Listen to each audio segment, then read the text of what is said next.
स्वामी राम ने कहा जब ब्रह्म का जानने वाला व्यक्ति ब्रह्म जैसा ही हो जाता है और ब्रह्म की जो शक्ति है उस शक्ति का अवतरण उसके भीतर होता है।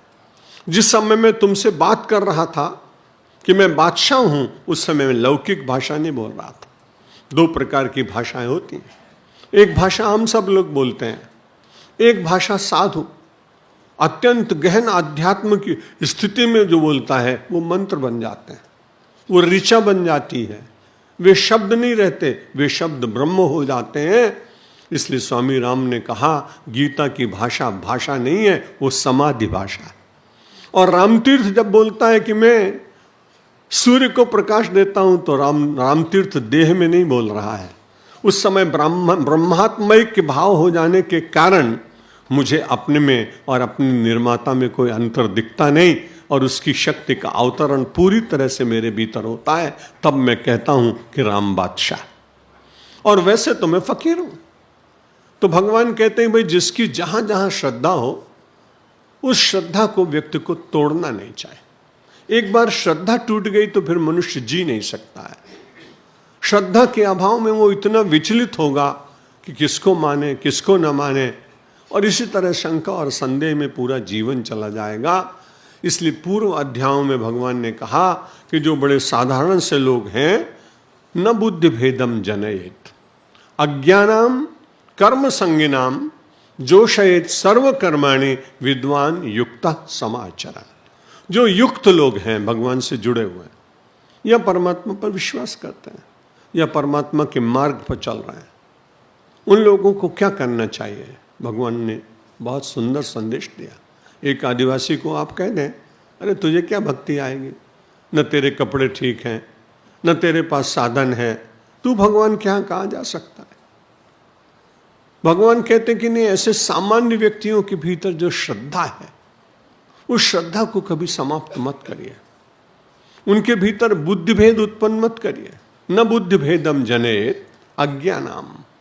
जो अज्ञ लोग हैं, निरक्षर हैं, गरीब हैं, जिनके पास विद्या का अभाव है, लेकिन श्रद्धा अगर है उनकी, तो उस श्रद्धा के कारण ही वो बहुत बड़ा काम कर सकते हैं। राणा प्रताप जी के साथ जिन लोगों ने साथ दिया था, भीलों ने, वे पढ़े लिखे विश्वविद्यालय के छात्र नहीं थे। वो जंगल में तीर चलाकर और छोटे छोटे पशुओं को मारकर अपने समाज की रक्षा करने वाले लोग थे।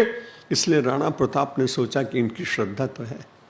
अब ये केवल हिंसक पशुओं को मारते हैं, यदि इनका संगठन करने के बाद अपनी संस्कृति का वध करने वालों को यदि इनका शरसंधान हो तो हम बहुत बड़ा काम कर सकते हैं। और साधारण लोगों ने राणा प्रताप का सैनिक बनकर और उनको यश दिलाया। श्रद्धा केवल मानव में नहीं होती, श्रद्धा पशु में भी होती। जब मैं उदयपुर में प्रवचन करने गया, मेरे कुछ बंधु मुझको हल्दी घाटी का दर्शन कराने ले गए। मैंने वहाँ की माटी को अपने मस्तक पर लगाया, पूछा यहाँ सफ़ेद संगमरमर की बनी हुई समाधि किसकी? परिचय कराने वाले लोगों ने कहा ये तो चेतक की समाधि। मैंने कहा चेतक की समाधि है? अश्व, राणा प्रताप का अश्व। उन्होंने कहा सामने देखा, अपने पानी का नाला बह रहा है। राणा प्रताप ने उतरकर और चेतक की पीठ पर हाथ फेरा, उसको कहा देख चेतक, यदि उस नाले के पार तू चला जा मुझे लेकर, तो मैं यवनों के द्वारा बच सकता हूं, नहीं तो लाल किले में मुझे सदा सदा के लिए बंद कर दिया जाएगा। चेतक ने राणा प्रताप की ओर देखा, आंखों से आंसू गिराए, हिनहिनाया, सिर हिलाया, बैठो प्रयत्न करता हूं, ईश्वर शक्ति देगा, तुमको बंधन में नहीं जाने दूंगा, क्योंकि तुमने मुझे बहुत प्यार से पाला है। और वो चेतक चिटक कर उछल कर नाले के पार गया। राणा प्रताप बच गए, लेकिन चेतक के प्राण चले गए। उसी जगह वहां चेतक की समाधि बनी हुई। मनुष्य के भीतर श्रद्धा नहीं, इस देश के तो जटायु के भीतर श्रद्धा जागती है जो रावण को ललकारता है। इस देश के चेतक के भीतर श्रद्धा जागती है जो परतंत्रता से राणा प्रताप को बचा लेता है। भगवान कहते हैं जिनके भीतर श्रद्धा है, उन श्रद्धा को विदधाम में हम मैं उस श्रद्धा का रक्षण मैं करता हूं।